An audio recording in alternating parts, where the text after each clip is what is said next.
So இதுக்கு டைம்ங்கிறது கிடையாது. இன்னைக்கு தான் ரைட் டைம்னு சொல்லலாம். ஓகே. ரைட்டுங்களா? ஸோ அதாவது நான் சொன்ன மாரி நீங்க வந்து அ கன்டினியூஸா என்கேஜ் பண்ணணும்னு தேவையில்ல. ஒரு ஆரம்ப கட்டத்தில ஒரு ஒரு என்கேஜ்மென்ட் ஒண்ணு எடுத்துக்கலாம். எடுத்துக்கிட்டு ஒரு ஒரு டாக்டர் கிட்ட கன்சல்டேஷன் போற மாரி தான். ரைட். லைக் அந்த மாரி வந்து ஒரு ஒரு ஹெல்த் செக்கப் பண்றோம். ரைட். நம்ம ஹெல்த்துக்கு வந்து ஒரு ஹெல்த் செக்கப் பண்ற மாரி ஒரு ஃபினான்ஷியல் ஹெல்த் செக்கப் மாரி ஒண்ணு பண்ணிக்கலாம். பண்ணிக்கிட்டு ஓரளவுக்கு ஒரு ஐடியா கிடைச்சுங்கும்போது, சில இது வந்து அவங்களே வந்து சில இது பண்ண முடியுங்கிற பட்சத்தில, அவங்க லேர்ன் பண்ணிக்கிட்டு கொஞ்சம் பண்ணலாம்.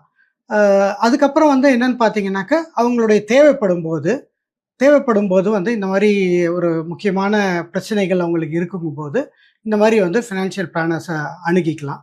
அப்புறம் வந்து ஒரு ஒரு பர்ட்டிகுலர் ஸ்டேஜ் ஃபேமிலி ஆயி பசங்க வராங்க. அதுக்கப்புறம் வந்து வெரி காம்ப்ளெக்ஸா வந்து நமக்கு வந்து 3, 4 கோல் இருக்கு அட் அ டைம். ரிட்டயர்மென்ட் கோல் இருக்கு. அதுக்கு வந்து ஏகப்பட்ட டைப் ஆஃப் இன்ஸ்ட்ருமென்ட்ஸ் இருக்கும். ரிட்டயர்மென்ட்க்கு வந்துட்டு.